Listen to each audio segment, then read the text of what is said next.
All right, guys, today we're going to do issue number 4 of ATARI FORCE by Gerry Conway, Ross Andru, and Garcia-Lopez from DC Comics.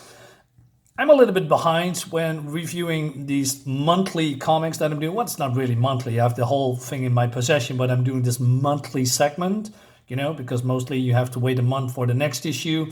I think it works, but I'm running a little bit behind. So I'm trying to do my best to release quicker videos when it comes to a running series, right? This is I believe a 21 issue or 18, I forget. So it's going to take a while since we all, going through this. So I promise to do my best to do this a little bit quicker, right? So, Dart. I love this panel layout, by the way. And she's in the dark. She's 21. She's a warrior. She made mistakes in the past. But then she's getting attacked by none other than Chris, her friend. And, well, this is just all a training session, right? And he's still, learning to do, how to control his powers. He's a little bit, I believe, a little bit younger, or maybe the same age, because he calls her big sister. So I'm not sure what the age difference is. And he can use his power, he can teleport parts of his body through another room and then do something.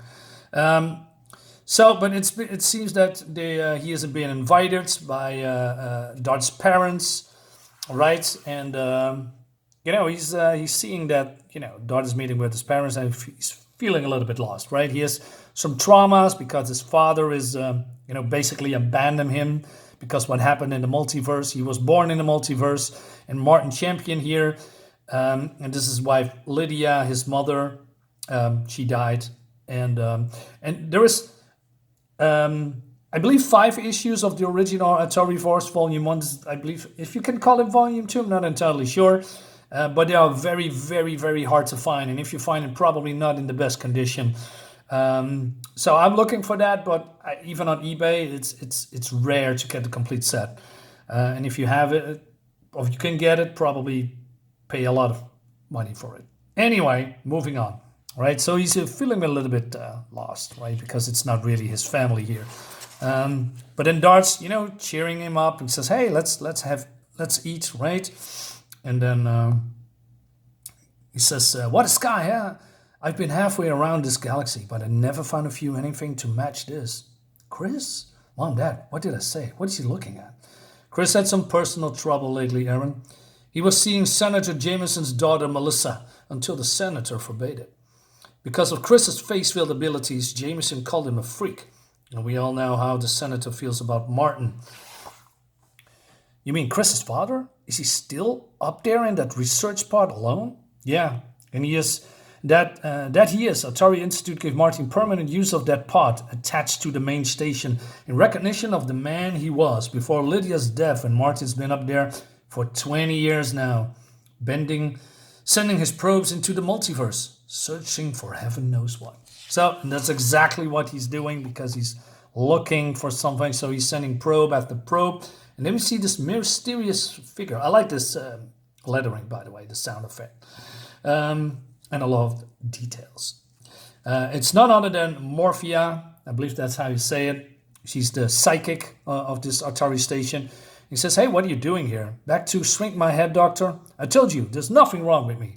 But she says, well, the Atari psychic research department, sent her to the task. So it says, okay, let's do it, read my mind. And then we see a little bit of a flashback, what happened before, when there's an exodus, humanity abandoned a burnout Earth across the dimensions of the multiverse to this new untarnished world. An exodus guided by the discoveries of this man, Martin Champion, and his colleagues of the ATARI FORCE. So they discovered New Earth, built a civilization. We see him falling in love or, being with his wife, but he doesn't want to see it, right? Because she's gone. But Morphea insists that he is looking at the memories, right? And then we see the Chris in a womb, but then this man, Dr. Lucas Ryan, he says, he looks strong, but I'd like to run a few more tests. Lydia, you were exposed to the multiverse without the protective shielding we used later on the transport. Do you think something could be wrong? No, though I did notice a strange energy surge during the examination. Perhaps just a flaw in the equipment, right? All right, so, but we all know what happened because Chris was exposed and he got these powers. But then they are getting interrupted by this exploding probe, and Morphea is being hailed or being called because of something, and so she's running away, and Martin says, I guess we both have more important things to do than dig up the past. Don't let me keep you up. All right. And so she's going to this captain that enslaved this creature called Babe, right? And she says, Captain, this one warned you against abusing that child. And this one told you not to leave Atari Station until the authorities could decide who be his proper guardian. So he says, well, I speak to the authorities, and I will be now his, I don't know, guardian. Because basically he threatened them. Because he's member of the Merchant League, not if the Atari wants trade. So Baby's not all too happy, right? But Morphea is not satisfied with that, but she cannot do anything about it, right? And then she's getting this feeling, although she has been raised in a crash on my Canopian homeworld. I never had what the humans called a family. Watching Babe, I wonder, is this how a human mother feels? Right. I like this small interactions and different kind of characters with their own motivations, right? So yeah, the story will be going a little bit further, but not in this issue. We also see Pakrat, who aborted the Atari station, but his brother, called Raidens, wants to arrest them because he's a cop, and he is not. He's a thief. But he says, hey, you can arrest me, brother. Not here on Atari Station or on New Earth. Interfederation Customs doesn't have an extradition treaty with the humans. Besides, I've gone straight. Honest. So he can do nothing. And we're moving on with the family dinner. And surprisingly, Martin Champion is here too. So the woman says, why are you here? Do I need a reason to visit my friends? And your son, or did you forget I was here? Yeah, there's some really big tensions between them. Yes, well, whatever your reason, Martin, it's good to see you. You may help us celebrate Iran Baya's homecoming. I like that, Mohandas. Don't let him off so easy, darling, without a word of explanation. So his reason that he is here is, today someone forced me to remember what I went through almost 20 years ago. The dreams I had, the love I shared, the plans I made. When Lydia died, I sealed off those memories, packed them away, and swore I'd forget. I did a good job of forgetting, but I can't keep it up anymore. I'm getting old. I want to rejoin the human race, if you have me. But Chris doesn't take that very well. It's just, isn't that touching? I don't buy it. So he storms off, and Dart going after him and, give him a kiss, right? Because he thinks he feels worthless, feels like a nobody.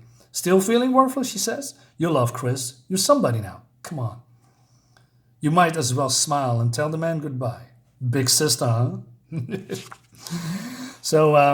So basically, Martin apologizes, quote unquote, and he wants to make up. But then Chris is using a little bit of a sarcasm here. No, sir, I guess I'm sure you can. I'm sure you can't, can you? Because he says, I cannot make up for the lost years. Nice seeing you again. Drop in again sometimes. Chris. Well, I smiled, didn't I? Yeah, there's some humor in here. Luckily, not too intrusive, but because overall, this comic has a very dark tone. And I like that. In the 80s, 90s, the tone of Marvel and DC was mature. Yeah, way more mature than we are doing now in the modern days.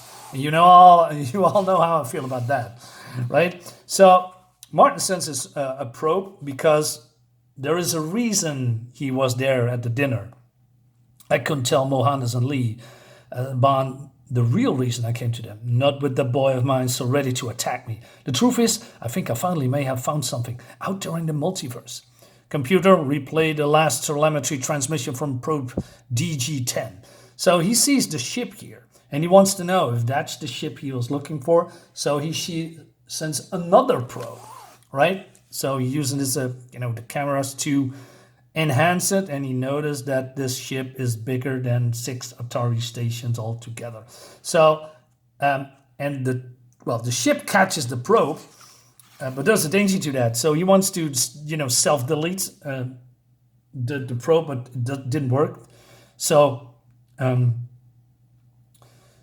a faulty telemetry replay, a blasted broken relay. If that was his ship, I just told him how to find our multiverse. He can strip the probe's guidance computer, trace it back to New Earth. He could destroy humankind, and it would be my fault. First Lydia, now humanity itself. No, not if I can stop him, and I will stop him. I am a reborn Atari Force. I found him, and he's mine. Now, who is he talking to? Well, he calls him the adversary, the enemy, something like that. And it leads us to the next issue, of course. So, again, I think this is really cool. I like this a lot. This classic old science fiction that really feels like science fiction.